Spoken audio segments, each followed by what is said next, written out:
Guys, I'm JDubs. I have won 3 majors in CSGO, and this is Thorin's YouTube channel. Right, this is another episode of Counterpoints. Me and Momo here. Still coach of Team Liquid, because obviously, ESIC haven't dropped their big announcement, and, Yep. Actually, here's the thing, Moses. Obviously, luckily for you, mate, you're like the only one who is safe, because you didn't even really get a chance. Exactly, you only had like one tournament or something before they did it. So technically, unless you just instantly cheated, which by the way will be insanely underwhelming if you did. But as long as you didn't really, I bet. Here's the thing: did you even actually properly know about that bug at the time when you became a coach? The first I'd heard about it was I heard like whispers or rumors of like some kind of a coach bug they were using while we were casting probably earlier at some point this year. But I never like looked into it because I didn't really give a shit and I wasn't actually coaching, so like it didn't matter to me in any way. And then I never saw it once. When I came in coaching, I think even the DreamHack Summer would have been the only event I could have theoretically used it at. I think because that was the one before the patch. But Cologne, it was patched and fixed. Oh right. Okay. So yeah, I didn't even know how to use it. I didn't even know how, if I'd even wanted to, how to actually trigger the bug in any way. So yeah, you're never going to catch a bingo with my face in the line, motherfuckers. Okay. Right. Obviously, our guest for this episode is JW, 3-time major winner. Listen, I'm not going to say I cursed you, but when I got you to record that ident for me where you're like, I've won 3 majors, I haven't won any majors since, so... I remember you saying to me one time as well, like, I should not tweet out like how many years I turn. Like you told me to say like I turn into between the 3rd and 4th major, something like that. Go. After that, not a single one. There you go. Listen, I have that effect on people. All I'm going to say is all the majors where privately I told Device, like, you're going to win this one. They're the ones he just choked the shit away in the semi-finals every time. Then when I finally was like, you know what, fuck this guy. That's when he won like 4 of them. So there's maybe a lesson in there. Maybe a lesson. Right, I've got a question for you.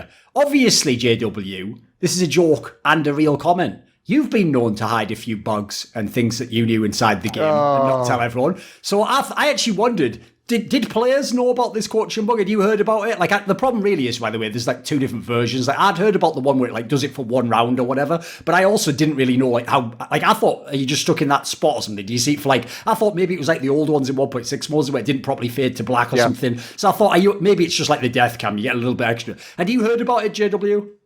I never heard about it until the bans came out. Actually, before that, I have never heard of like a coaching bug. I don't know if I hang out in the wrong circles or whatever, but I had no clue. And when I first heard about it, I was like you, that I thought it was like some bug that could happen, right? I mean, it's a game, bugs can happen after all. Of course. But then I read like, I don't remember who it was. It was some coach who made a statement, and he said something similar, like he noticed that if he was the first to join an ESL server and put coach in before any players joined, then he would be stuck in a spot. And like he learned. I think it might have been I'm a Pet, maybe. I think he was one of the first ones I saw sort of publicly say something. Could have been him. Yeah, I think it could have been Pete as well. Not sure. Okay. Ironic. But, but someone went out and told like how they triggered it, and that for me was like, if you actually know how to trigger it, then it should have been an easy fix, like contact Valve, right? Exactly. So,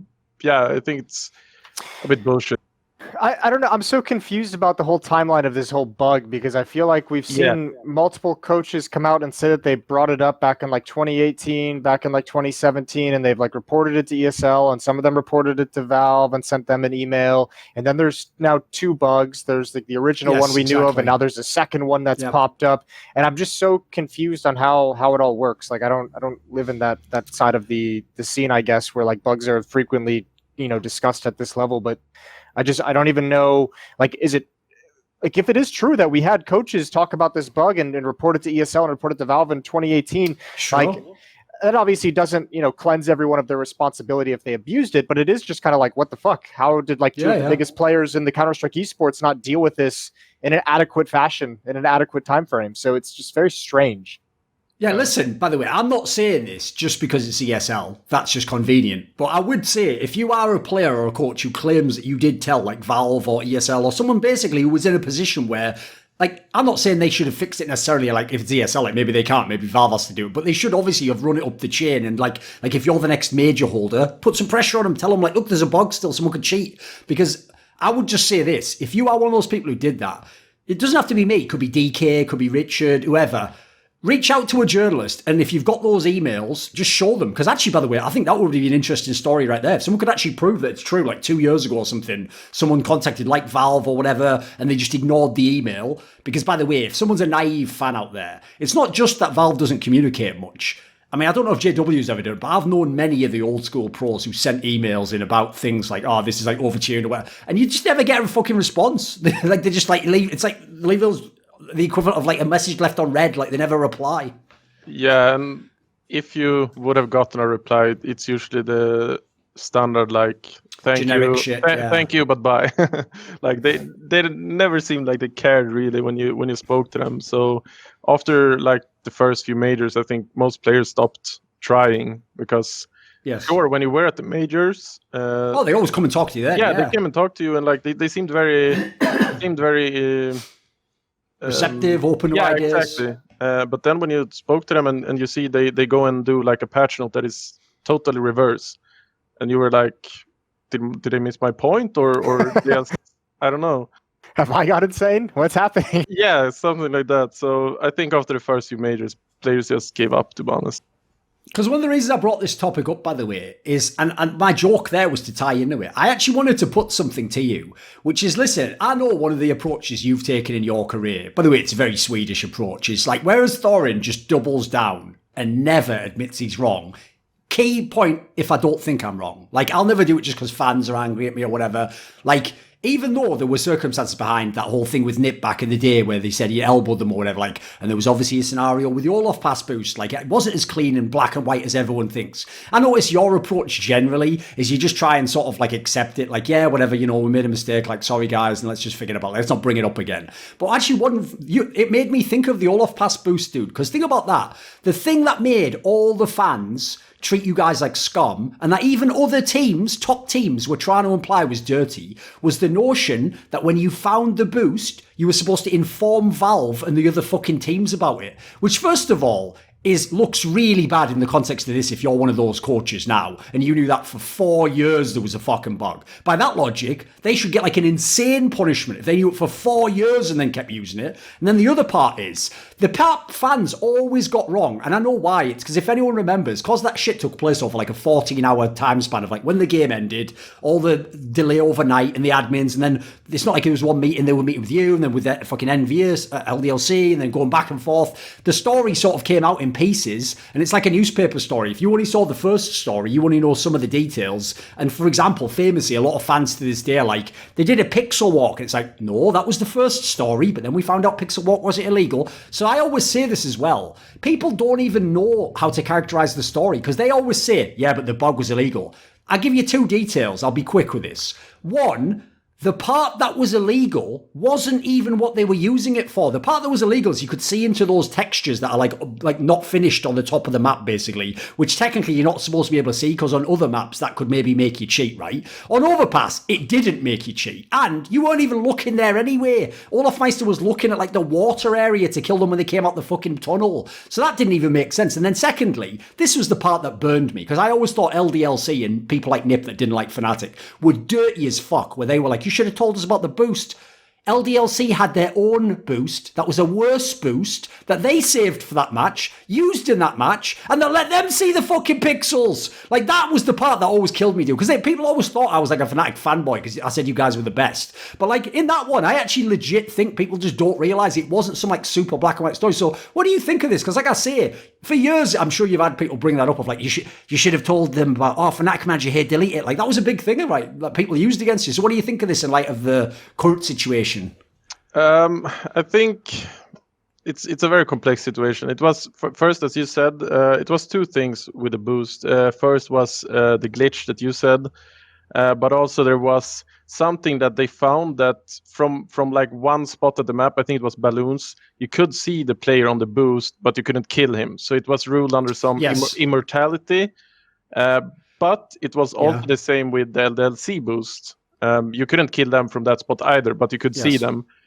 So that's why they decided to redo the match, because essentially both have used a boost that is cheats or whatever. So yeah, I think it's kind of bullshit that you should check with Valve, because I mean, it's the same with everything, right? I mean, the big guys at that major, sure, that's also the jump bug thing. Yes, Krakow. Like, yeah, like, are they gonna check everything with the wall? Like, you're not gonna get response. Are you gonna check with your opponents? Like, that doesn't make sense either. Like, I don't know. It's a weird situation. But I think with the coaching thing, that to me is like, that is like pure cheat, right? Like that is wall hack.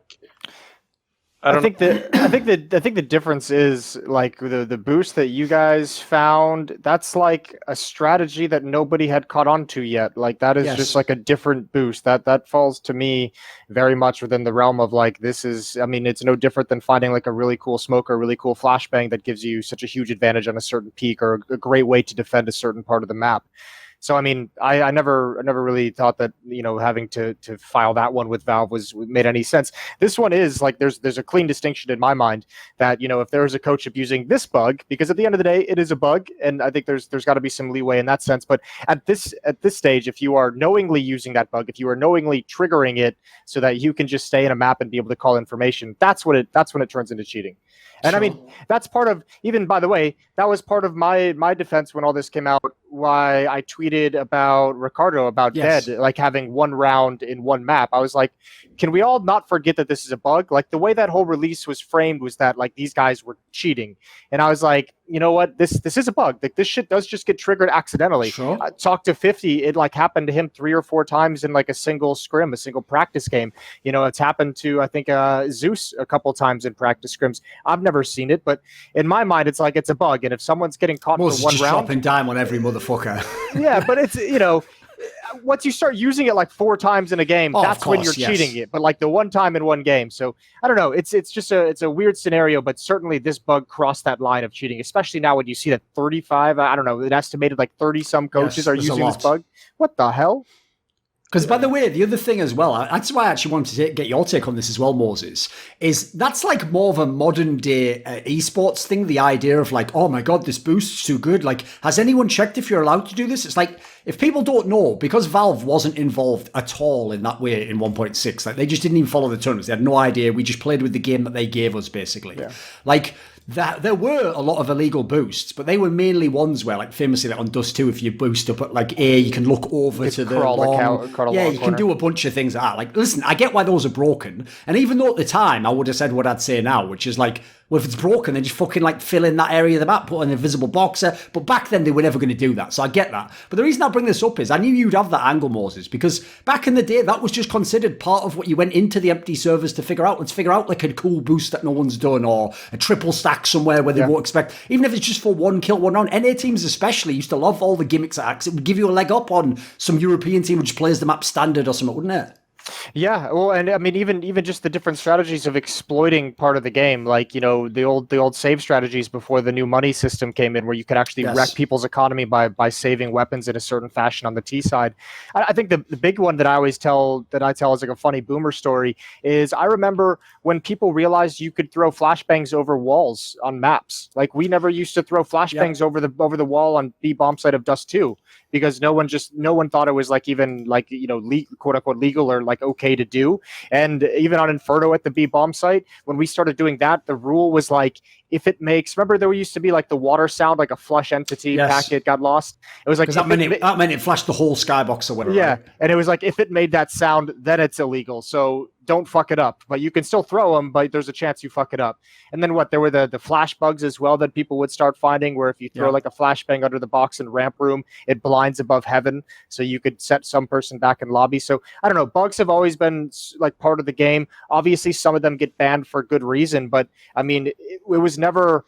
If you use a bug in the right way, I guess, or like, you know, if it's obviously not crossing some kind of moral line, then you could get away with it for one game, and then the conversation would begin, but you wouldn't get punished. It'd just be like, oh, you found a really fucking sick trick. Now, the problem becomes when you start having, you know, 50% of the coaches in pro and semi-pro play, like that obvious line of morality has really disintegrated over the years, you know? Like, I don't think anyone even back in the day would have really used... Well, maybe that's a bit naive. I don't want to say nobody, but I don't think we would have had half the scene using some kind of a bug that is essentially a wall hack. I mean, as weird as it sounds, I think one of the reasons why, this might sound like a weird reason, because people normally go the other way to explain cheating. I actually think the fact that there wasn't as much money in the game, and it really was like a hobby that was for passion and stuff, is why not as many... some people wouldn't use it, let's be real. Like, I mean, I can tell you right now, I know some like NSME pros that just use fucking aimbots or whatever. Like, so some of them were ridiculous, but I do actually think a lot of people wouldn't generally, whereas the problem now is like the temptation. Like, one of the things people don't seem to realise is that I'm glad no one's brought up about those bugs, is obviously, yeah, on LAN you can't do it because the coach isn't in a PC, he's just stood behind you. But that's the part where people miss. Sometimes the online game is more important because without the online game in a qualifier, you aren't at the LAN. People always forget that. Like, JW's been through this. Like, it's one thing when you're in the top 8 teams in the world and you just get the invite to every event. Soon as you drop to like 11th or something, it's a nightmare getting through some of those qualifiers, right? Like, some of the teams that are going to knock you out of those, like, there might not even be teams that could ever beat you on LAN, but online they'll fucking get you. Shout out to the dip guys. It feels like they haven't gotten out of that fucking hell since the E-League majors. Yeah. Yeah, I agree. Like, it's insanely hard to get back into the circuit if you fall out, because everyone is so hungry, and maybe that is why some take the temptation as well. I don't know, but yeah, I also think something that bothers me a little bit is like the community overall is a bit naive and blue-eyed, I would say, when it comes to the coaches that actually is going out and yes, and saying like, I did this, I'm so sorry, blah blah, I want to make it right. But it's bullshit. It's only because they are caught already. Yes. Like, obviously someone behind the scene is telling them like, you're gonna go out and say this or it's gonna look worse. Yes. Right. And the damage control, we call it. Yeah, damage control. And the community is like, yeah, good, bravo to you for being honest. I know. And like, that's so bullshit. That bothers me so much. No, that's one of the things that, listen, unfortunately you'll never get to certain fans. Like, there'll always be a type of fan, by the way, where, like, say I say something about a player, like, well, actually, he did this. The player will be like, no, I didn't. They'll be like, see, you lied. He didn't. It's like, I mean, like, guys, have you never seen that Ricky Gervais movie, The Invention of Lying? Like, are you aware that people can lie? And you know what? Often do, especially if it benefits them. Like, how is this something people are learning as like an 18-year-old kid? Like, fucking hell. So another thing I want to ask about, because this also ties into actually the coaching bug and Moses' new career, which is obviously people were already excited, right? For people like, I heard like maybe Daps is going to do this. I heard he's maybe going to be a coach or GM or something. Henry's stopped being a caster. He's going to be a GM. Moses obviously came from caster to coach. We're all hoping when, like back in the day when people like God B retired, they all become coaches. Like, we want talent in these roles, but like now people are scared, JW, that if there's too many people and it's proven it's lasted 4 years, 5 years, that Valve might just sort of go mad and just ban the whole shit. Like, what do you think if that happens? Do you think it's plausible? Definitely possible. That was like my first reaction. I told my team same night, I think, as the announcement came, like, Valve is going to pull the trigger. They never wanted this coaching role. They never really supported that much. They tried to limit it. And when this comes out, I see we just give them a reason to pull the plug. Sadly, I hope it won't be the case, but I'm definitely scared about it. And I think me too. It will definitely like make the games less exciting, I think, because the coach has an important role and the coach is doing an insane amount of work that he's taking off from mostly the IGL, but overall every player in the team. Sure. So yeah, overall I'm very scared for it, and yeah, I'm sad that we, the players and the community, actually give them a reason to pull the plug. Jokes aside, Moses, it must actually be fucking tilting to you, especially you're someone who didn't use it, that like your whole job could just be deleted when you've just moved careers, basically. Yeah, tilting is a good way to put it. I just bought a house as well, so that's fun. Classic. Just did the first down payment, got the mortgage set up. Yeah, it is weird. I don't know. It's Valve, so it's kind of hard for me to be like full blown scared because you never really know what they're gonna do. I mean, part of me is in my head is yeah, there's a good reason to, but I still don't think they would, because I mean, on one level it would be fucking insane for them to do that, considering they'd be punishing people who did nothing wrong for the actions. Like, wouldn't it, if you're going to follow that logic, like, wouldn't you, I don't know, I guess this is probably an extreme and crazy example, but like, wouldn't it also be like punishing like players who haven't cheated because someone in matchmaking is using a wall hack? Isn't that like kind of very, very by similar? the way, you know what? Obviously, Monty's not really a CS person, so he's still sort of getting into the lingo. So he actually had some pretty good banter on our like Flashpoint Q&A where he just said, like, obviously the best way to cheat is still as a player because they can't just ban all the players, can they? So the player role can't be banned. So that is something I'm also thinking about. Kind of stupid, like, isn't it? It's sure it's impossible to prove, but one part of me feels like it's impossible for every player not to know anything about it. Yeah, exactly. I feel like, why would a coach sit there and do that and not tell anybody? Like, well, what would he gain from it? Yeah, what would he gain? Point. Like, I don't know. Sure, it's impossible to prove. I hope they haven't done it, but sadly, I think there is players out there that have listened to some crazy calls. I'm sure they have 100%. But yeah, I mean, again, it is one of those things where you can't really punish it unless you know for certain, which is kind of the sticky side of that. I don't know. The big thing with the Valve situation and taking away coaching, it's also kind of weird because much like everything else they do, they don't necessarily take the entire role away, right? They just like take it out of the majors. So there is a world where it's like, yeah, coaches aren't allowed at the majors, which would suck. But then what about ESL and DreamHack and Flashpoint? Like, they can still say, you know, at our tournaments, we're going to allow coaches. We want them to be on the stage. We want them to be behind the teams. And in that sense, not too much would change. The question then always becomes, how much are the TOs going to fall in line with Valve's ruling? And how much do they think that would, you know, influence their ability to get a major down the road if they're not using Valve's rules?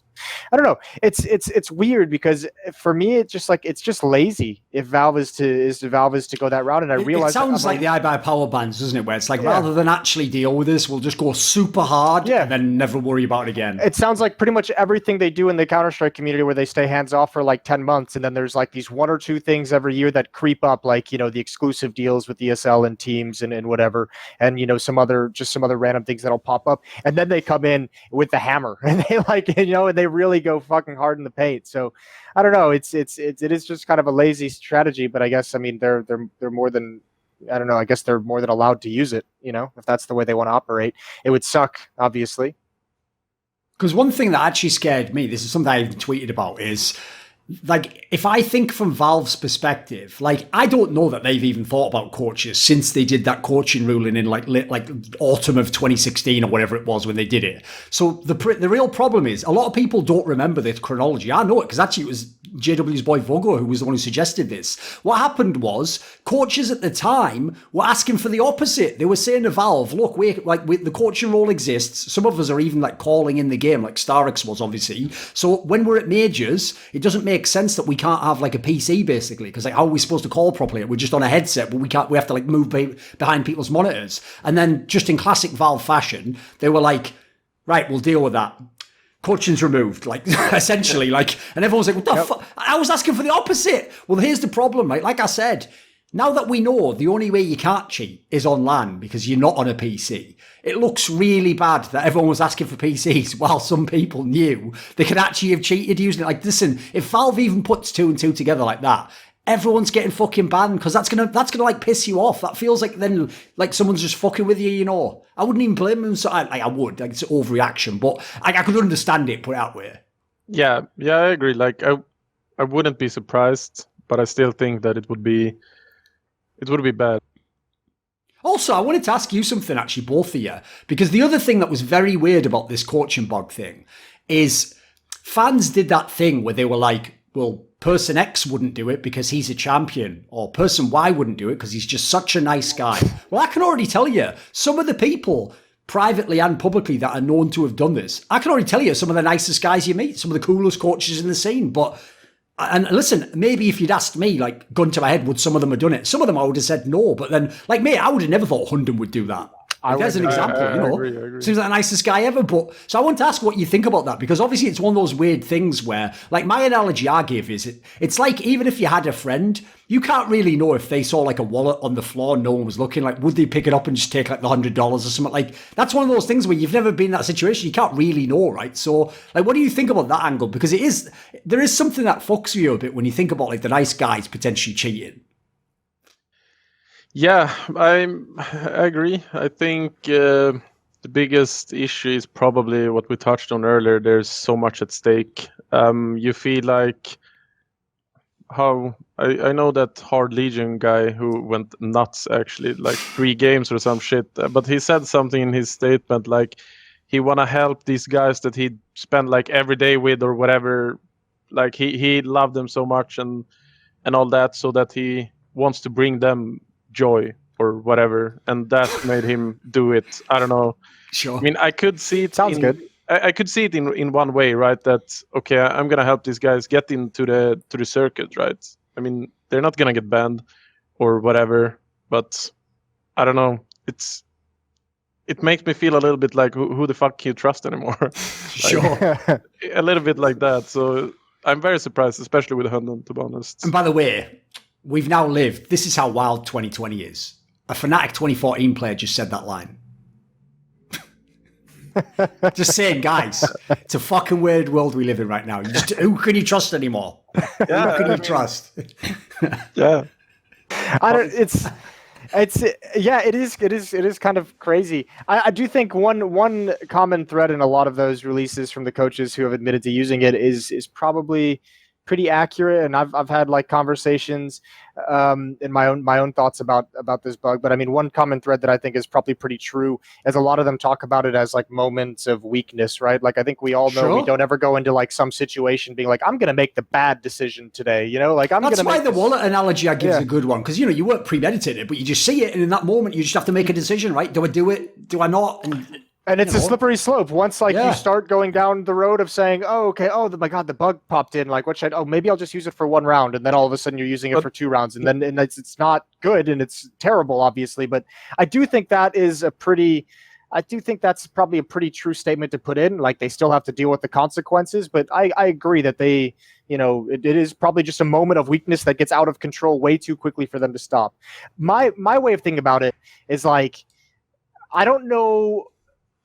Like, I know a lot of the coaches have been really hesitant to talk about like when they've kind of discovered this and how they used it for the first time. I don't know how I would respond if this coaching bug like triggered in if I was in the middle of, let's say a best of 5 against EG in the grand finals of Cologne, and I'm online and all of a sudden this bug happens. I don't know in theory, like what I would do in that moment. To make sure that I didn't like abuse it in some way. Like I imagine that I would have like probably like waved my mouse around and looked and been like, what the fuck? I'm stuck in this map. Like, what can I actually do with it? And then I would have just shut the fuck up and I would have let the guys play the round and then I would have fixed it in the next freeze time. But I also don't know if that's the appropriate way to go about it. Apparently like, you're supposed to like disconnect or something. Yeah, exactly. Yeah, There's supposed to be like a protocol you're meant to follow, but I guess if people didn't know about it, they didn't know. Yeah, and for me, having never seen it before, I don't know if I would have done that the first time through. I don't know if I would have done that immediately. That is the thing as well. Like, sure, it could happen one time, and you are in that situation as you explained, like with the wallet. But then again, many of these guys figured out how to trick this and did it over and over again. Yeah, that is the thing for me that's not nice. Yeah, I agree. At that point, it's become premeditated. Like, you chose to do it when you triggered it. Yeah, exactly. When that release came out, and I'm sorry, I'm gonna put a spotlight. I forget even which coach it was, but it did say like the one was like this guy used it 6 maps in one series, and I was like, holy shit, you used it every map. Every round for every map in like 3 best of 3s. Holy shit. That's so great. Then again, though, here's the weird thing about that, though, Moses. That makes more sense than the people who are like, right, I'll let myself do it 3 times and then that's it. Like that, it makes more sense to me that if it's like, if you're going to cheat, fucking go all out, mate. Like, you may as well win the game, definitely, right? Like, why just go like, I'll only steal a bit of the money, but I'll leave the rest. It's like, if you get away with it, mate, just be rich. Like, not really advice to the youth there, Matt. Especially actually, I've just realised what I'm essentially implying about crime. Like, stick to the low crime, actually. I've changed my mind on that one. Go the other way on that one, kids. If you must steal, just a little bit. Just a touch. Does it, JW? Does this erode any of your like faith that you had in like this in like your colleagues as pro players or the other coaches and other teams? Like, does this make you like nervous about the decisions they're making? Or paranoid? Yeah. I mean, I reached out to, I think, Vugo, for example, because I started to think like, could we have had a coach before that have used this somehow? I mean, you start to think like, as I said before, like who the fuck can you trust? So you start to think like, could anyone that I have actually had, because that's gonna put us in bad light as well. So might as well prepare, right? But yeah, I'm pretty sure nobody that I have had like played with or had as a coach have ever used it or even knew that it exists. I saw something like it. They found a bug going back from like 2013 or something, and I don't really understand because I think we had Devil Walk 2014 or I think 14, but I think back then he couldn't even join the server. So I don't know how. I don't even remember when they put in the coaching command. Yeah, Right. But I don't think it existed 2013 or whatever. So I don't know how they could find a coaching bug from back then. But yeah, I'm not gonna lie. Like you become naive. You don't know who to trust. Sure. What about, like, as I was touching on there, one of the sad things, if it does end up fucking up the coaching role, is that, like, it's not that there hasn't been coaches, there's been quite a lot, obviously, but the amount that were actually considered, like, really good, like, a lot of them, basically, if people don't know, were kind of like assistants to the IGL, and if your IGL's good, it's just kind of a guy to take some of the work off his hands or watch some of the demos, etc. In that sense, actually, people like Zonic, Zeus are more unique, that they kind of have built their own brand, and they kind of, you can see the impact they have in the game. Kassad, these people, you know, I don't know your coach Samuelson as much, but I mean, to be fair, he did help a lineup that a lot of people thought wouldn't be good, get in a good shape. So people obviously want people to be good coaches, right? Moses is taking the role up. Like I said about GMs, people want people who know the game to go into those roles. Like, one of the problems I've encountered within Flashpoint isn't even that the person, it's not even like they're totally incompetent when I go to the GM of like one of the smaller orgs. It's that they just might not even be from Counter-Strike. Like, they might be a guy who was in their League of Legends squad or something. And so they're trying to understand, like, well, I'm researching this guy and he's got done all, like, top 8 at a major. I'm like, mate, you can't make this decision. Like, this has to be like the eye test. You have to be able to watch him and know, like, yeah, I'm going to bank my future of the org on this player. Like, it's a good player to sign. Otherwise, how are you going to know how much he's worth, if you should gamble on him, if you kick the guy in your team? So obviously we want these roles to come. So what are your thoughts, JW, on like some of the more recognizable people moving into these roles? Because I'm sure in your teams it was mainly just players who decided shit largely, right? Yeah, I definitely favor that. I think it is the future that we have established GMs. I mean, look at FNATIC, for example. Sure, I'm a bit biased, but I don't think FNATIC would have had the success that they have had if it wasn't for Karn, for example. Oh, of course not. He's got the spirit of FNATIC, right? Yeah, and he moved into that role pretty early, and he shaped the CSGO team for FNATIC. So definitely the future. And I love to see. I mean, it's a bit hate and love that the casters is leaving for the roles. I understand it because it's a great role, and I think especially with like Moses and Henry, they can bring some banter and they can bring good banter. They're not gonna get bitchy because of the banter. It's gonna be more entertainment, and that is also what this is. It's an entertainment thing. Sure, it's a sports and all that, but in the end, we're entertainers, in my opinion at least. So for that reason, I support it a lot as well. But then again, someone is gonna have to take the role of Moses on a desk or Henry G, and who is going to step up to the task. Tough shoes to fill, baby. Yeah, but it definitely is. But the future, in my opinion, definitely, like you said, like a Gobi would be a great GM. Yeah, I'm not sure what role he has right now. He has some role in big, but yeah, those kind of people are going to create great teams. I'm sure of it. That does seem whack, though, Moses. Like, Moses literally gets this whole campaign. He joins Team Liquid. Like, he's announced everyone's enjoying. Then Henry's like, oh, wait for me. Like, oh, I'm going to join Cloud9 then, like the rival log. Oh, hey, guys. Like, now I bet Sponge is just like trying to get in fucking 100 Thieves now or something. Like, let me in there. Can I get in here? It's like, you can't leave these motherfuckers alone, can they? They can't just leave you alone, Moses. Can't they just keep doing their job? I know. I tried to get the fuck away from them, for Christ's sake. Exactly. No, I think more than anything, like... I don't know. I think a lot of it is a lot of us in commentary. I think probably people can tell from some of our comments now that we're kind of out of it and we're talking about the life. It's on some level been on our mind for like the past year or two of getting away from it.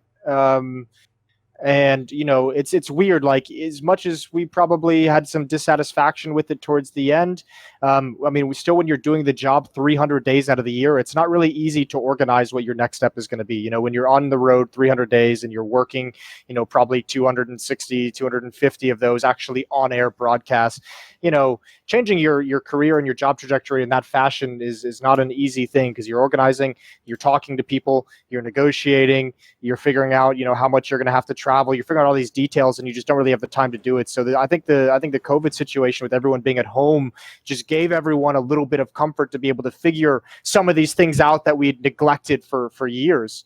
And obviously we'd kind of come to the end of the road in terms of trying to change the commentary job and, I guess, industry inside of the industry. But yeah, I don't know. I think it's great we're getting more people to come over. Just because, I mean, you want to talk about people that you feel like you can trust. And for me, guys like Henry, guys like Chad, guys like myself, who had been playing Counter-Strike for 15 to 20 years, who were balls deep in Counter-Strike. Probably life not a great is basically phrase.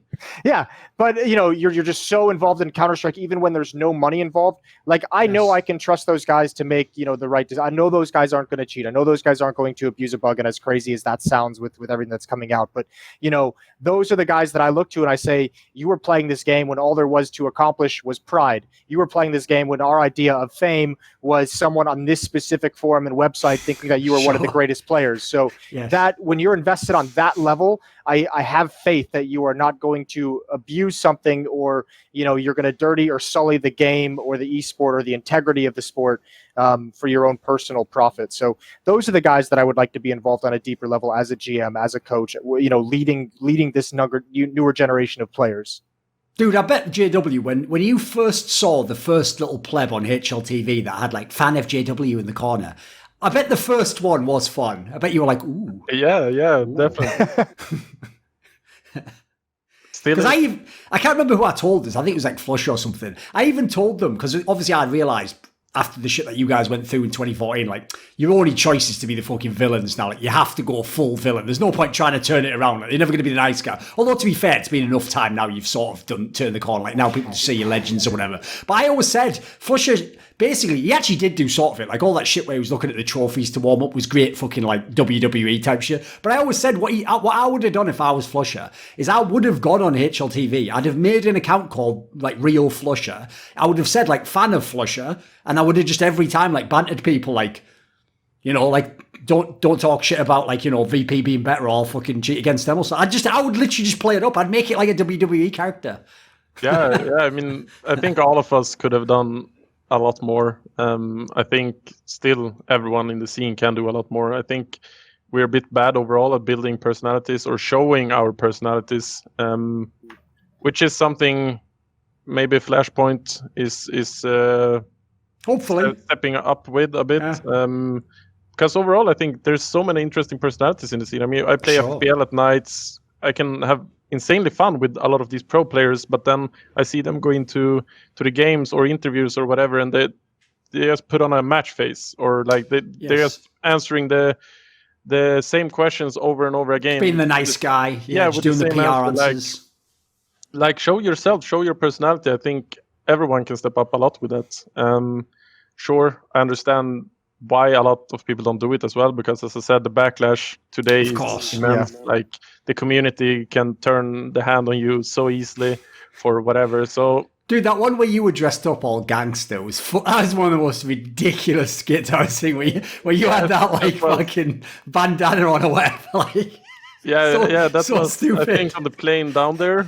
We all watched that Straight Outta Compton. There we go.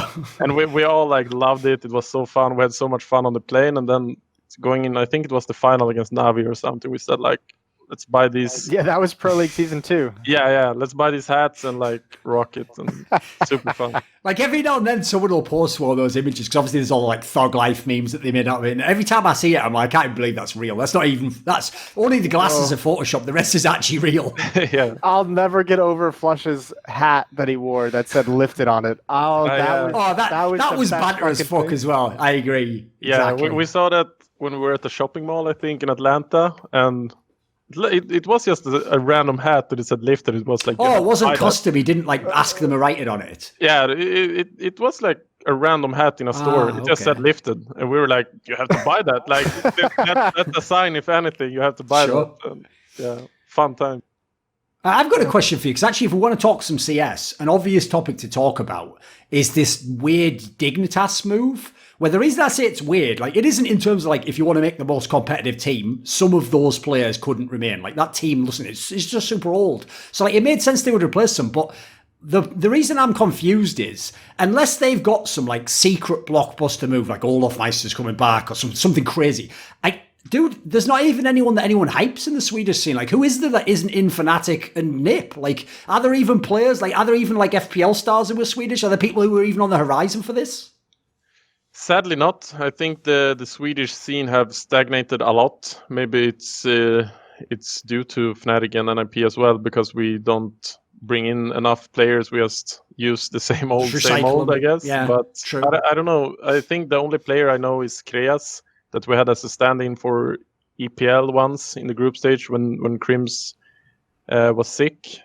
But other than that, I think we don't produce enough, sadly. So especially not for the kind of history that Sweden has. I agree. So yeah, this Dignitas move, I was extremely shocked, to be honest, because I felt like when they built this team and they got Forrest, I felt like Forrest had like demand, like he's gonna have these guys. Yeah, he wanted the whole point of leaving Nip was to remake the team, right? Yes, I'm pretty sure I've heard like through the years that Getright and Forrest are gonna stick together, and it was kind of a demand from Forrest. So I have no idea what happened or what is gonna happen, but it shocked me a lot.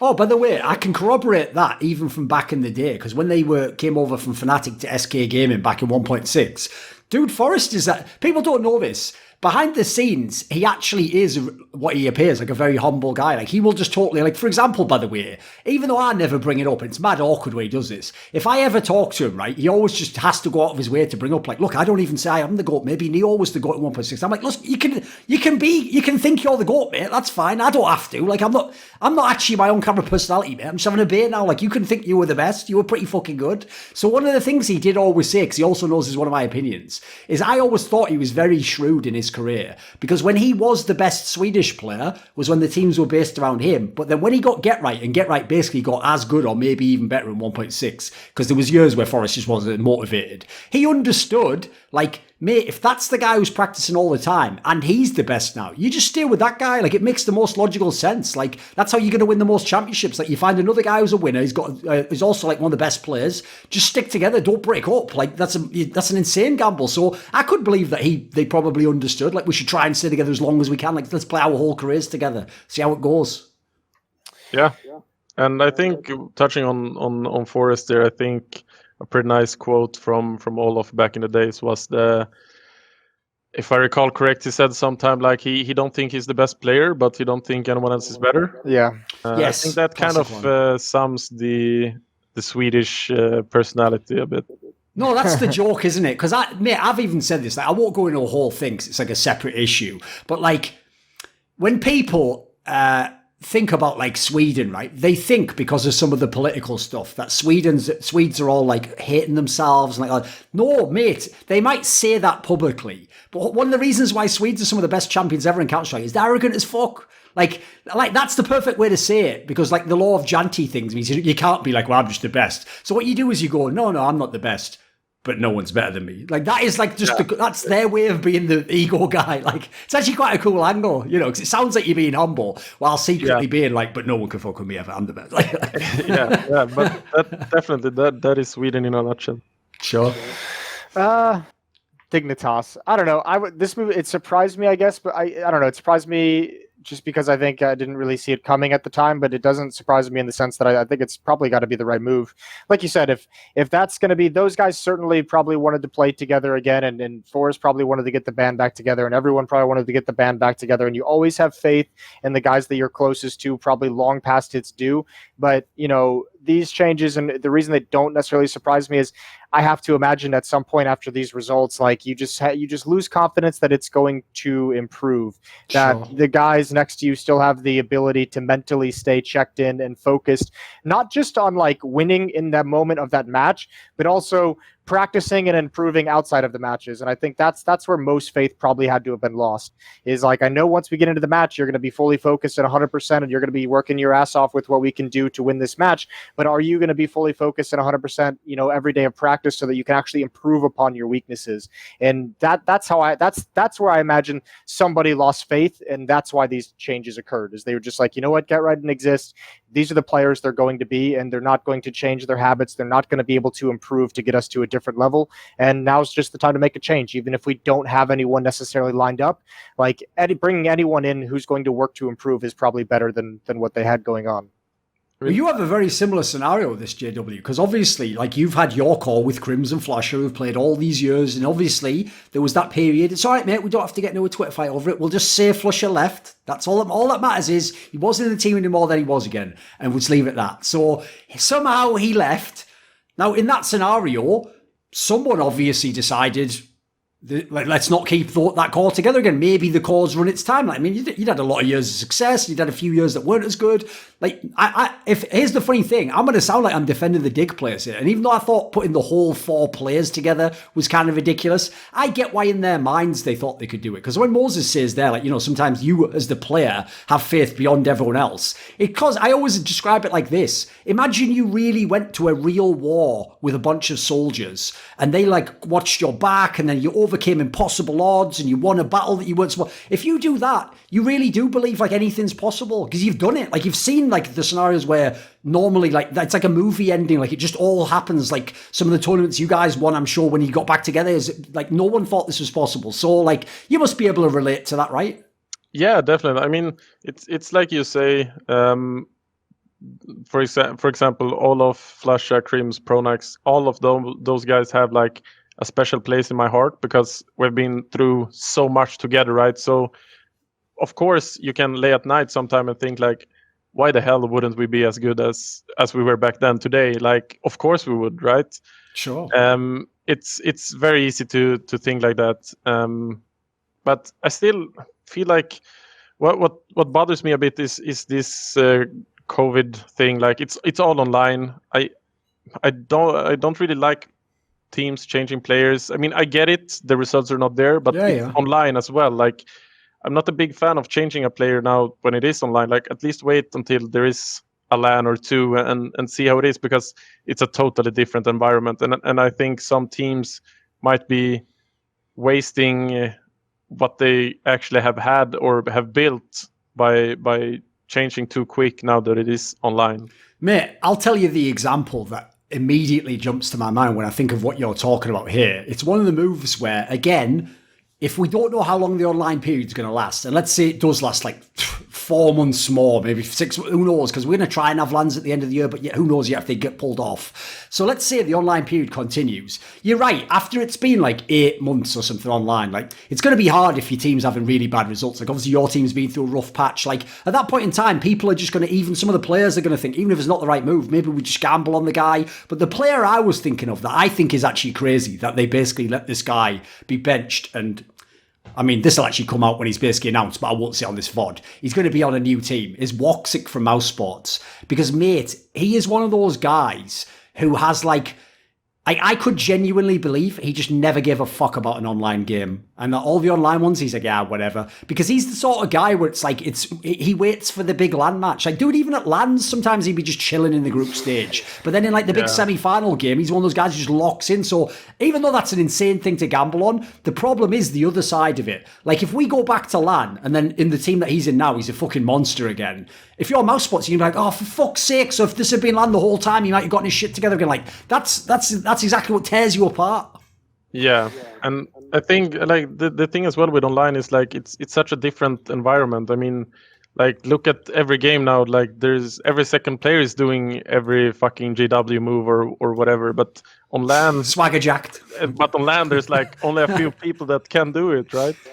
So, as if he has the goal to. As if he's just I know that little Swedish line. I know. Thinking we're not gonna fucking notice. Oh no, you know what? Here's the thing, right? Normally, I keep things told me in confidence in private, right? But I also think sometimes there's like a statute of limitation with crimes. Like once it's gone far enough that it doesn't really matter, like no one's really going to care. So I'll tell you a little anecdote, right? That's about JW that he won't know, right? But the thing is, even though this was technically said, like, behind the scenes, it's so many years ago. And actually, I know this guy and I know he would just know it's banter, so he wouldn't give a fuck, right? Basically, when FNATIC was the best team in 2015, and then TSM, the people who are now in Astralis, got really good, and they started winning all those tournaments, and they were always beating FNATIC to win the tournaments, right? Obviously, if you're FNATIC and you were number one, and you could beat everyone else, it's frustrating, right? And so, believe it or not, Olaf, right? If people remember, I remember at Fragbite, he actually did, like, fucking break the table or whatever, because he was so mad when they lost one of the maps, right? So at another tournament, I think it was like Face It Season 1 or whatever the fuck, at this tournament, he was getting really mad because they'd lost in like the semis to the same team again for like the third time or something. And when he was getting really mad, right, and I was talking to him, he was he was doing what they usually do, which is, players vent about things like, this was bullshit, or we should have won that like Save Force by or whatever. But when he was doing that, right, he just mixed in there, he goes, and some of the moves they were doing just don't even make sense. It's just, they're just doing random things. It's bullshit. And I just said, like, dude, come on. And he goes, no, like, if you win, you should play proper Counter-Strike. You should do the right things that make sense. I said, like, dude, you've got JW in your team. And this is how you knew he was just tilted. Because he just goes, like, that's totally different. I was like, how is it? Like, that's the guy who's just running through Molotovs and stuff. Like, dude, you're literally complaining about what every other team has to experience, like, every week at this time. Good times. I'll say this because I have a completely different angle on the whole online Counter-Strike thing. I know you just said that you don't think teams should be changing and wait till LAN, and you don't, like, it's just a completely different environment, and that's true. But I can tell you, and maybe part of this is because I'm just recently getting back into being in the competitive side of Counter-Strike, and you've been here for 5 or 6 years. But I know the way I looked at it and the way that I talk about it to my team is like, we have let's just say 3 more months of online Counter-Strike that we know about. And like these 3 months of online Counter-Strike, there's really like no expectations. Like nothing's different. We're not playing on a stage. We have these 3 months to bust our ass and, work a new player into the roster, work a new coach into the roster. And these 3 months can be super productive so that we can change things and improve things and switch roles around if we want to, so that when we get back to LAN, we just, hit the ground running. Now, for me, when I look at it, I'm just like, those 3 months are so valuable.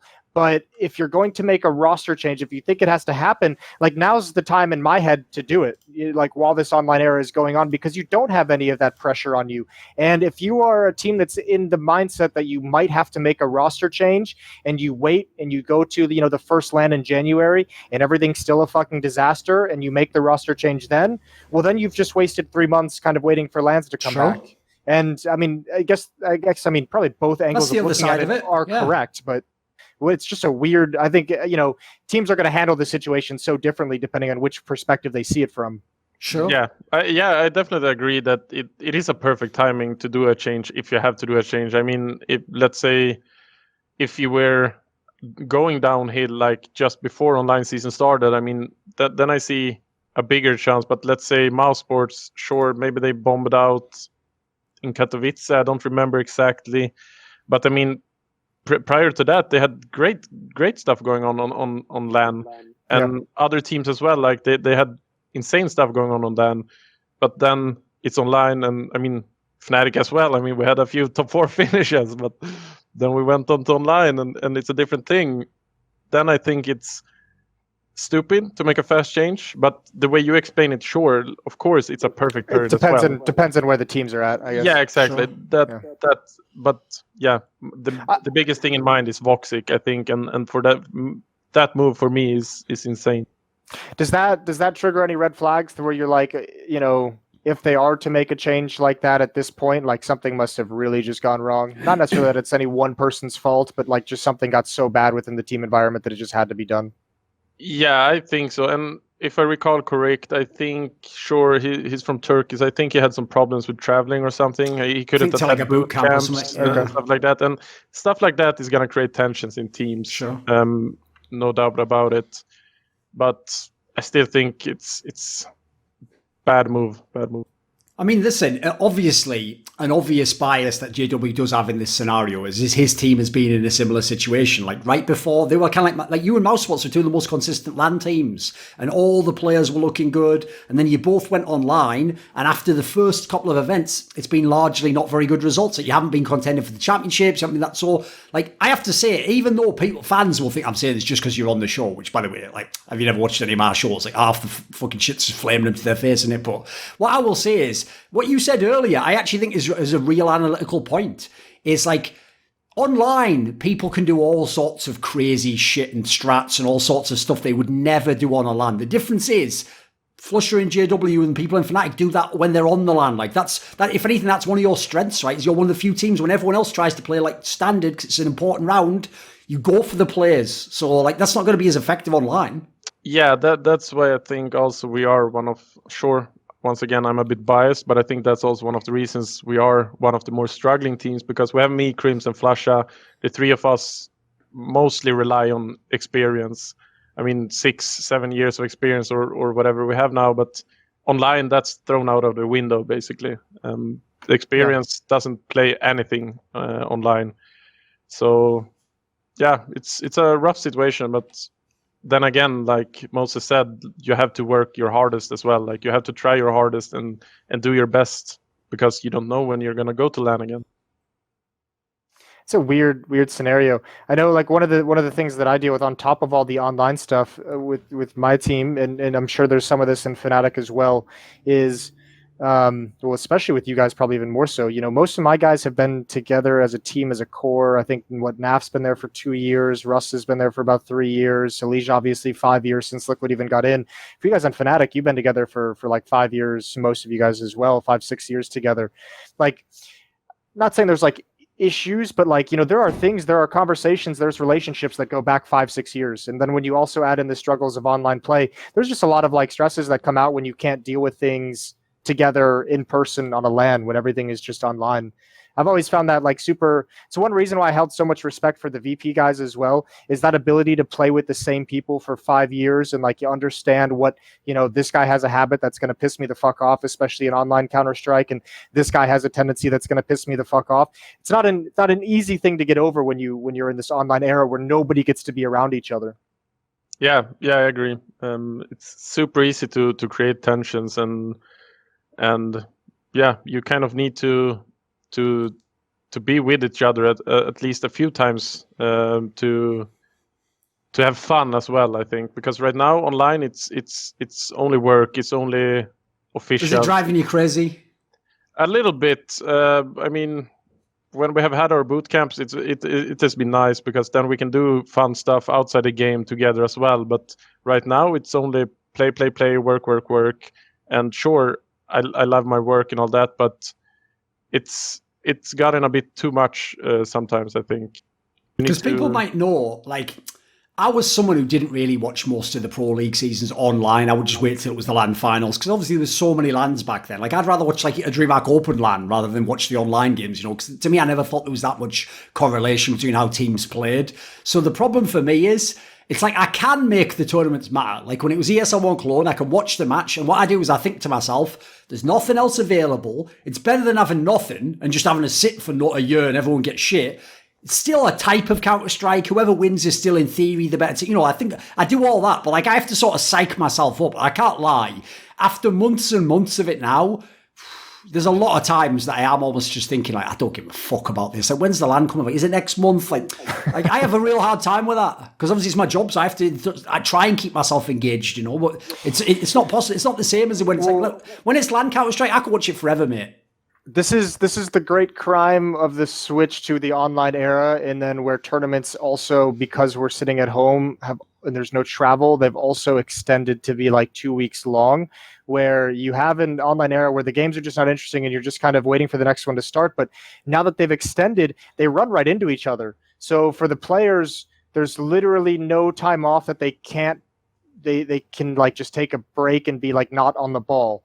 Like we have I think like 2 officials at least each week. This weekend we do Friday, Saturday, Sunday, and then Monday's a day off, and then we have a match Tuesday, and then Wednesday's a day off, and then we have a match Thursday, and 3 days after Pro League ends, New York begins. So you just have this string of officials, and in between those officials you have to play practice, and you don't even ever get like 4 days to just sit and take off. Like you don't even like, you know, you have to be on point. You have to be 100% focused in practice so that you're prepared for the match, and then you have to be 100% focused in the match, and then maybe you get a day off, but even that day off you're probably watching demos because you have a match, you know, the next day. So there's at this point we've kind of, while everyone's also like half-ass interested in online game and barely just because it's all we have, you also have a world where nobody just gets to like disconnect fully from the Counter-Strike. And that's another thing that's going to start adding stress onto it. So I think, you know, just in general, I guess this is just kind of rehashing issues that we all know are there. There's just no one who knows a way to get around it. We're kind of beating online Counter-Strike into the ground when it was already pretty much fucking dead and nobody cared about it.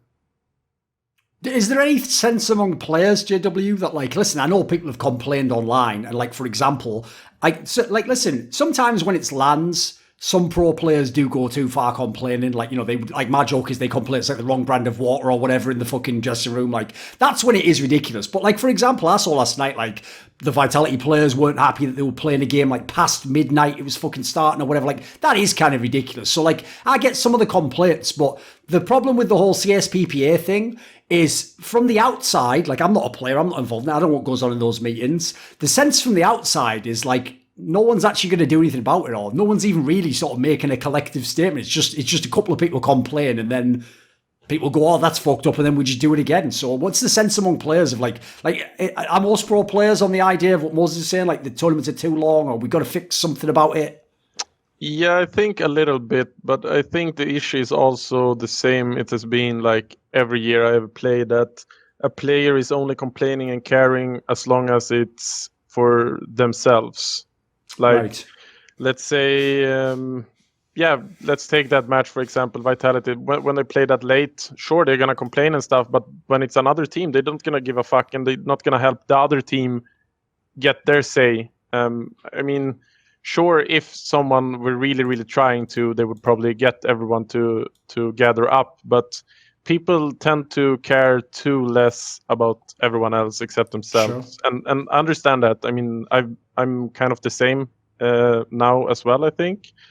But I think everyone cares as long as it's about themselves. True that. Wisdom. Dropping science on the kids. I mean, yeah, we always kind of had that issue in the casting world as well, when we were trying to get people to come together on certain issues. Like, there were some guys who cared way more about getting better flights than others. Like, some guys were like, fuck it, you know, I don't mind sitting in economy for a 7-hour flight. And other ones were like, listen, guys, if we all just, you know, come together and demand the same thing, it's going to be fine. And some people some people didn't care about better hotels, and some people didn't care about having a gym in the hotel. So it's hard. I mean, it was hard for us to even get like 8 people on the same page. So for players to try and organize, I don't know how many teams are like even signed on to CSPPA, but I mean, even if you just do the top 10 teams in the world, like, that's going to be pretty much impossible. That's, you know, 60 people that you kind of have to get on the same page. That's so hard. That's so difficult. By the way, when you said that, like, that some of the talent cared and some didn't, like, that was also where you realise, because one of the weird things about the talent world, we mentioned this on the last episode, is it'll always seem like the people who are complaining are the old farts. Like, oh, why are they complaining? But it's because we've just done it so long that the annoying things get really annoying. Yeah. Whereas the problem is, the guy who's just going to his first, like, big ESL1 cologne, it's still sick for that guy. Like, he'd go for free, you know. It's just fucking amazing to that guy. So, like, the person I saw this with was Yanko, mate. Because what Yanko, he won't mind me saying this, it's the sort of shit he'd say on a show anyway. He used to, when he first started, remember, he's just this little kid coming out of fucking Serbia who's never top pro, and now he's getting to do all the events. He's getting paid like thousands a day, like he's getting all this mad, so he's living the dream. He used to say back then, like, bro, I don't give a fuck, like, I'll just sit in economy for like 10 hours, like, if they pay me that much. All you need to know is, like, 2 years later, he was already the, like, jaded, like, guy looking at him in business, like, 40 years, like, give me the premium economy or I go to war. It's like, in like 2 years is all it took. He burnt to a crisp. I'll never forget, because you and Richard always talk about Cluj-Napoca as like the dream hack where like nobody could get any water and you were about to tear down the entire thing. I remember being at that event and listening to you guys complain, because at the time we had to go from the desk after our segment to walk all the way across the arena and up like 4 flights of stairs to get to the cafeteria because the elevator we weren't allowed to use. And I remember thinking at the time, like, I don't know why these guys are bitching. I'm fine with running across the arena and climbing 4 flights of stairs to get a quick bite to eat. I'm casting Counter-Strike and fuck this shit. It's so easy. And literally like a year later, I was like, this is stupid. This is getting dumb. Complete turnaround eventually. It always happens. It always happens a couple of years in. Yeah, I agree. What about, actually, I have a question to ask you, just 'cause I didn't ask you it earlier, Jim, but I want to get your take on it, right? I know, obviously, in the current situation, you won't have been to any lands, etc. Right? Have you been to many land centres in the last few years in Sweden? Like, have you been to Inferno Online or so any of the big ones again in the last few years? No, never.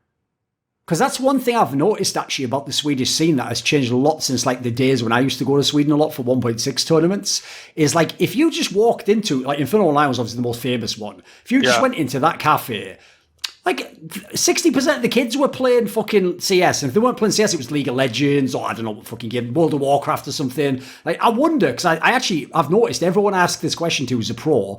This shows how the grassroots scene in Sweden is dead. They all say the same thing, generally. They're like, I haven't been in a LAN cafe in years. Like, I don't even know what they play. And I don't know what Swedish kids play. Like, do they play Counter-Strike? No one really knows. Like, is it even a popular game nowadays in Sweden, do you think?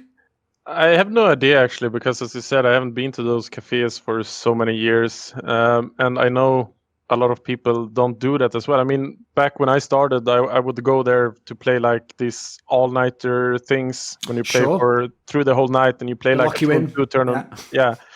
But today it's like from talking or hearing from like the grassroots scene players or kids, I would say they're so spoiled today that like most of them, they want to have like a big salary before they attend their first LAN. Like they want to have a high-end PC for free before they go to their first internet cafe. Like that shit to me is the problem, right? Like they are so spoiled. Like we had to fight for free for the first 2-3 years or whatever. Sure. Like we were insanely happy. I think my first deal in FNATIC was like $300 a month or something. That was huge for me. I'd gladly take that and play like 18 hours a day.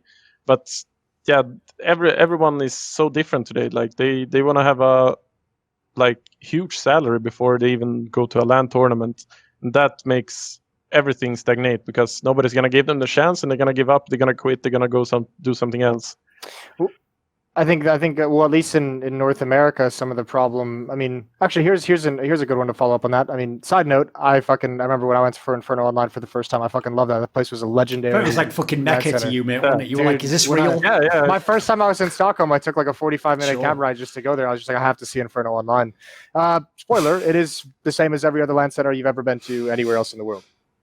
But what is it about Europe that you guys haven't seen quite the same like exodus for Valorant than that North America has? Do you know, like, your tier 2 European Counter-Strike teams are still fucking trucking, are still if going. You notice, it's mainly just the players who's like people like Drake who didn't really have a spot anymore, and they kind of like knew like they weren't going to get. He knows it's true. Like, you know, it's people like that. Like I agree. It's not like the up and comers who seem to have jumped over to Valorant, right?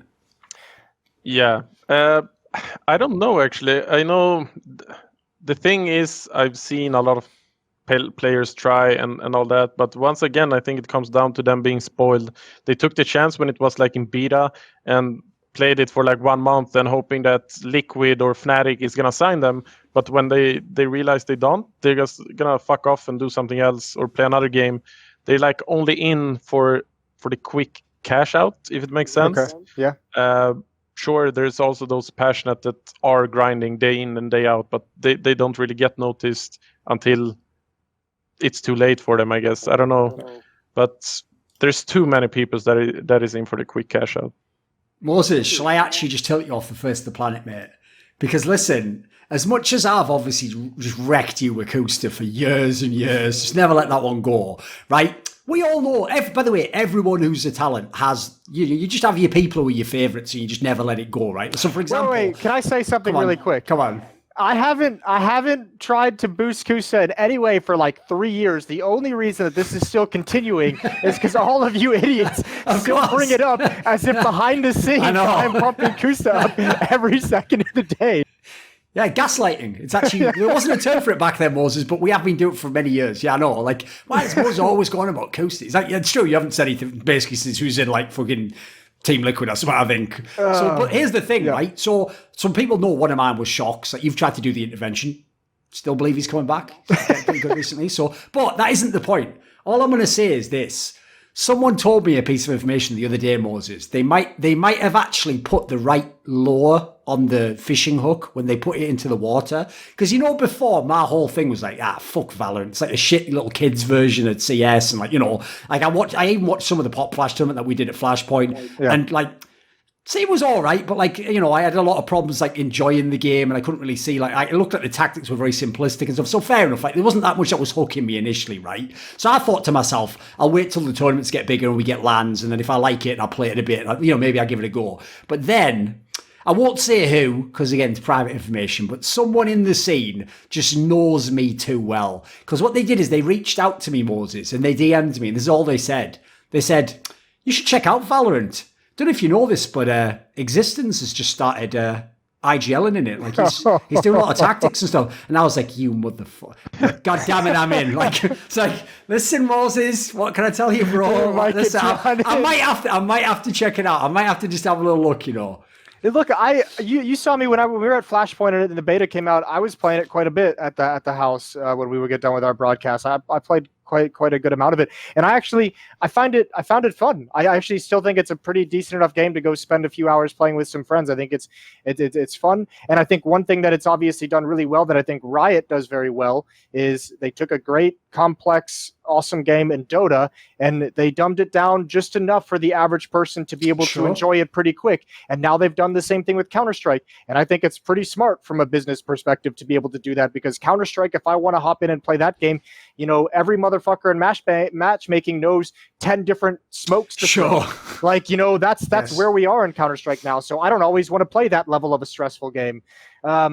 But I don't know. I had a long time that I was trying to, because I saw the same thing that JW did, which is a lot of people trying to cash in on like a quick buck with Valorant and get involved there. But then like I don't know. I had a hard time stopping myself criticizing some of the players that were, vacating to Counter-Strike. As a hardcore Counter-Strike person, I saw it as kind of like, I don't know, I guess a little bit of a betrayal, a little bit of abandoning the scene, blah, blah, blah, all that high horse shit. But then you start hearing the numbers of money, of salary that's being thrown around in Valorant, and I can't blame anyone. Some of these numbers that are being thrown around to some of these guys are like $20,000 to $30,000 a month to go play competitive Valorant, and there's not even a professional organized structure yet. It's just Ignition Series events. So like, I don't know, two things. One, I can't fault any of these players who leave Counter-Strike who might have been like, in the tier 2 scene for a couple of years that never got their shot, or more likely probably didn't work hard enough to get their shot. But, that's crazy money to turn down. And also, two, I find it so hard these days to sympathize with any team or organization that talks about the lack of economics of investing in esport, and like the lack of like the ones that talk about how the business model isn't good enough in esports at the moment, while they're the ones dishing out $20,000 to $25,000 a month for fucking Valorant They've players. inflated the market again instantly. Holy shit! Like, how am I supposed to have any sympathy for you now? How am I supposed to care that you think that the business model doesn't work? You've created the unsustainable business model.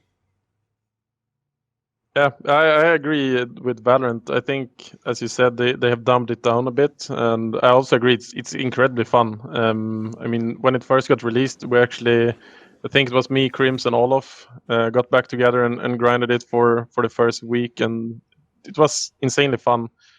But yeah, I also don't see why you would put in that much money this early, and I also think it's a bit fun that most players that have moved over, they are praising it so much and praising Riot and all that, but they're turning the back against Valve, and now I'm starting to see, like Angel, I think it was the Ukrainian, stating that they don't know what the fuck is going on. They don't know when is the next tournament. Like, they get to know when a tournament is the next day or whatever.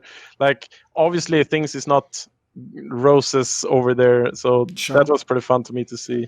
Well, I mean, yeah, obviously, like, one of the biggest offenders of that was Draken, because he was trying to push the angle of, like, it's going to be bigger than CS, or which, by the way, like, I know he was sort of doing that to, like, trigger fans or whatever, but, like, Here's the thing, though. I actually feel so bad for the way his career went. I didn't even roast him because I thought of the obvious thing to say, right? Which is, that's a So you'll roast him here. pretty bold So big shot. put it here instead. Tends to miss those. That was the obvious thing I thought, you know. Yeah, that's not bad. He went for a big shot. Those tend to miss those. Those tend to miss those, you know. Because, by the way, like, come on, he was just pushing it too far with that. Like, there's not even a big circuit like that. I will say, though, like, even I was thinking there, JW, when he said that, like, when he said the number, I thought he was going to say like 10 to 20K. When he was like 20 to 30K, listen, I'm not going to drop dime on anyone, but JW doesn't make 30K salary a month. Like, mate, the AWP's OP in that game, I've heard. Like, you know, sure, at the moment you can just do... I'd put money down. Well, here's the thing, mate. If we add in prize money, I bet you do. But if we're talking like base salary, like 30K is a lot. Mate, 30K is more than most teams get paid in CS as far as I know. That's fucking up there. Right, it's a lot. It's a lot. In fact, that's one thing I think has been massively over pushed, by the way. If everyone knows, it was like back, I think, end of 2016, when everyone remembers the stats of like Virtus Pro was on like 25K, North was on like 20K. So what people don't know is the way the scene got inflated, it's not that those salaries went crazy. Like there aren't people on like 50K base salary. It's just that loads of teams get like 15 to 20K. Now that's the problem. It's that to even have like the 15th best team that isn't going to win the LAN, you're paying that sort of money for the players. So like that's really the area in CS where it went way too crazy with the market because too many people came in, too many orgs. Obviously, like think about how competitive it is now. Yeah. Well, also, it kind of circles back to what we touched on with like Counter-Strike people getting involved behind the scenes. When a lot of these orgs came in, remember, like they were the Call of Duty owners coming in, and they were the League of Legends owners coming in. And I don't want to diss any of the Call of Duty owners. I think like actually there's some of the best owners we've had in the Counter-Strike scene when guys like Hex came in with Optic for a little bit, Hastra over at Envy. I think they've been good owners, but you know there is a certain amount of that I always felt like, especially with the League of Legends owners, where they were getting in just because Counter-Strike was a big game. They didn't actually care about it. They were just like, here's money, let's have a team, and just ignore it. And I think that led to a lot more problems than we would have expected at the time. Oh, of course. I remember they come from a totally different business model even. So like, they might have competed for the players and not knowing they were just mad overpaying for someone, which that's off the chain reaction and the other guy has to pay more. Do you have any thoughts on this, JW? Because actually, that's one area I want to know about. Because one of the things is, since you've been so loyal, you've been a FNATIC all these years, like, I think people know FNATIC's legacy as a team that wins championships and has top teams in games is huge. But part of that is actually things like smart scouting, like having people like Khan. Because if people don't know, in most of the games, this counts for CS as well, FNATIC hasn't done blockbuster signings. Like, they don't go and sign like an Eco, or in League of Legends, they don't sign like the fucking best player, whatever. What they tend to do is they find a good player and he becomes good in their team. So actually, I'm not calling them a budget org, certainly, but they're not like the biggest org that's spending all the money. So I'm sure in your career, there was times where you were in like top 5 team in the world and you weren't even top 5 paid. So has it been something you've thought about in your career? It's got to be something where, like, I always wonder, surely sooner or later, the guys who've done it like you have, stayed in the same org for that long, don't you eventually think, like, if I ever really want to do one last year, I just go and I get some NA org, or I get some fucking team that's just going to pay me the bit, like, I'll have the victory lap on the way out. Yeah, definitely. It's been some up and downs through the career. I think the thing is as well that in CSGO, there's no real transfer window. There's no real, like, when contract is going out and stuff like that. A lot of people don't even know it, exactly. Yeah, exactly. So we had also pretty bad timings, I think, like with our golden lineup, we signed, the all of... You signed, like, right before all blew up with all the League of Legends teams coming in. Yeah, exactly. So I think we signed for, like, if I remember correct, let's say we signed for like $4,000 or $5,000 or something. And then, like, the week after, we heard like Envy was bidding for every team out there, and we're ready to pay like 10K and stuff like that. So we're pretty bad timed most of the times when we sign contracts. Like, but luckily, I think we have had such a good relation that we have always had a option. They've like renegotiated a few times. To negotiate, right? Even though we have signed. Yeah. Which is cool, by the way. Always became happy in the end. But I agree, like, many times all these fucking orgs came in and started to pump out money. Of course, you start to see the dollar signs a little bit in your eyes. Sure. But yeah, and on the last thing, I think for the past years, I've been kind of interested in playing America. but there's never really been a good timing or anything, and I feel like I still have a lot more to give under the FNATIC banner. Sure. But definitely, before I retire, I think and hope that I have the chance to go and play in America. By the way, I will just say as well, because people think I'm a FNATIC hater because of the fucking banter online. Props to FNATIC Org for actually doing those renegotiation periods when they did have you, in theory, banter rights. You'd signed up, you had agreed at the time, it was a good price at the time, but like they don't have to do that. And by the way, I know fans are going to think, like logically what JW said there, it's like even good business, that, you know, you keep the players with you, they'll be loyal to you. But I know some owners who really would and have just said like, sorry, you're trapped now. Like, you know, I signed you when you were a young player or something, now you're the best player, but like, bad luck for you. I'm just going to get the 2 years out of you, and then at the end of it, you can go elsewhere. So, like, not every org would do that. Like, I know every org pretends to be, like, friends with the players, but a lot of orgs, they might just look at the amount of money they'd save and be like, well, we'll just see how this goes.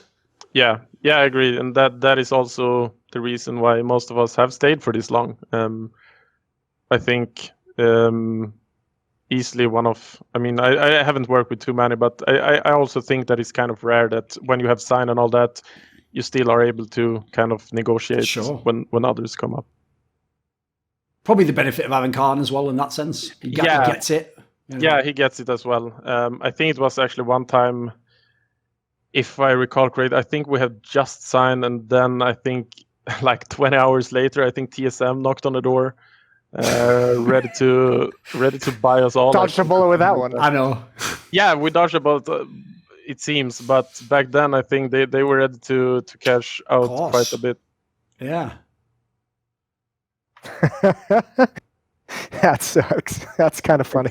It's the idea it happened like twice. Funny, the timing's their ridiculous. Story went in CSGO, I think. No. I still feel fucking bad looking back at it. Like they could have had that Tanglis today. Do you want some worse, straight fire? TSM or Kirby? Does anyone want some straight fire? Because you know what? Certain things We're getting it anyways, I think. I am at liberty to reveal. And guess what?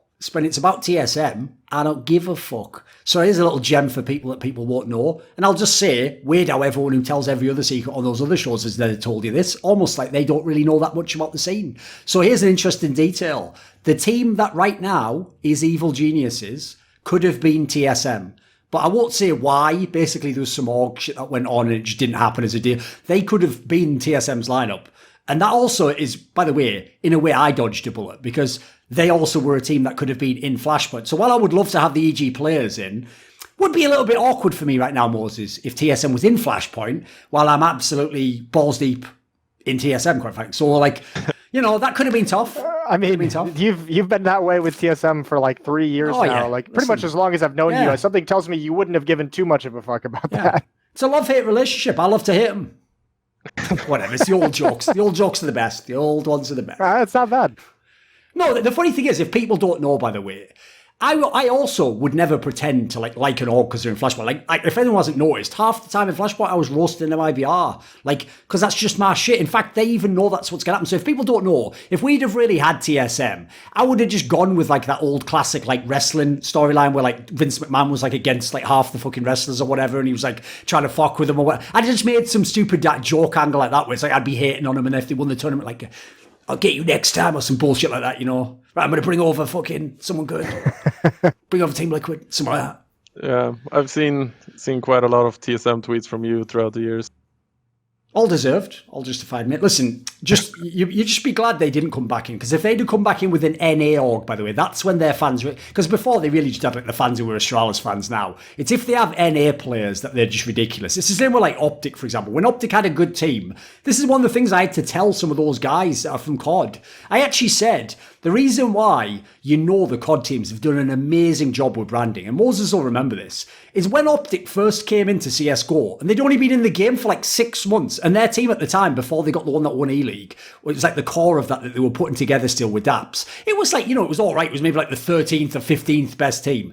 Dude, even though they weren't good, loads of the COD fans started following the game and shit-talking as though like it was the COD team. Shit. Like, they would be telling us, dude, this is why it was so tilt-worthy that they did do a miracle run and win that E-League. Because they were messaging us the whole time, like, Astralis, who the fuck's that? Like, Optics winning, baby. Like, they're just clutch on land. Like, and me and Moses were obviously laughing at these fucking idiots, and then they actually won. So, like, the dumb thing is, those stupid fans even thought they were right, even though they were technically right, but they didn't know what they were talking about. If that makes sense, like, they did just guess. Like, that they got, so, like, mate, those teams are a phenomenon. I'm not joking. Like, those fans are fucking like they're like lifers or something. They're mad. Though the abuse I got that week that they won that E-League season, that would rival anything with the Brazilian fans that I've had to deal with over the years. That was a rough week for me. Even I was like looking at my phone like, holy shit, this green wall is no joke. I'm putting this phone down. By the way, actually, since we're almost at the end of the episode, what I'll do is I'll tell everyone a little anecdote that I was thinking of earlier. It's actually to do with Inferno Online. But for this one, Because I always, like, I only ever tell, like, private anecdotes if I know the person would be cool with it. Like, they wouldn't give a fuck, you know, or even, like, it's just something they didn't tell you, like, secretly or whatever. It just wasn't publicly known. But for this one, I'm not sure that this person might get mad. So I'll keep their identity secret. That's not that relevant. But basically, when I went to Inferno Online, I'm going to say in, like, 2011 or something, to go to one of the, like, it was actually when they were doing those, like, Arbalete Cup tournaments, I think, still. I went to one of those. Maybe it was 2010. I can't remember. One of them. And it was in Inferno Online. And I went there, and, like, JW's been there, so he's going to know this. When you go into Inferno Online, it's weird because you walk through this little, like, corridor that's got, like, a fucking kebab place, like, just on the side of it, like, on the way into the place, because obviously kebab and gaming's, like, fucking goes hand in hand, doesn't it? So when I was going into the place, right, I did, like, an interview with, like, I'll just say, like, an old 1.6 player. And because, you know, like, half of them live in Stockholm. So I was doing an interview with this guy. And then afterwards, I was like, oh, mate, I'm dying for a kebab. Like, where's like a really good, like, doner here? Like, what's, like, the good one, like, the legit one with the good sauce? And he goes, like, oh, ignore this place here. Like, that one's shit. Like, never eat there. Like, nobody, like, we all think that's a joke. No one would ever eat there. And he goes, but, you know, like, go up the road. I think it's, like, you know, like 100 meters down, and then you go to your right or something. There's, like, a pretty good one there. Like, go there, like, get this particular meal, or, like, number 3 or whatever the fuck, you know, it's, like, my favorite. So I went out and I had the kebab, right? But then afterwards, because I'd left my bag in, like, the office at, like, Fisker's office in fucking Inferno Online, because he used to actually work there. There's, like, a different person who's an old school 1.6 player, people don't know. I was coming back to get my bag. And as I'm walking back, right, I look into that kebab place, because in Swedish kebab places, you can obviously sit down at a table. And the same 1.6 player is sat there eating a massive plate of doner kebab, right? And so, obviously, I'm, like, doing a double take, like, and then in that moment, right, I now have to start thinking to myself, Moses, right, first of all, does he really just not want to eat kebab with me that much that that's just where we're at? Like, he's just lying now. Or is he so mad he actually thinks that's total shit, but then he just, like, doesn't even care about himself, so he's like, fuck it, I'm just going to make myself it. Like, the whole thing, like, it was like, it's like I was in a weird dream or something. Like, what the fuck is going on? So, there we go. So basically, even back then, JW, pros generally try to avoid me, if possible. So lesson of the day is that you can't trust anyone. No, exactly. He's tied it back in. That's why this guy has a future in broadcasting, Moses. He's tied it back in. That was beautiful. Maybe he didn't want to make the 100-meter walk, Duncan. I lost all faith in gamers when I saw someone Uber Eats McDonald's from across the street. Once that happens at a hotel, dark. I'm just like, You're on my list. You're on my list. But if he's really hangover, then it's okay, I think.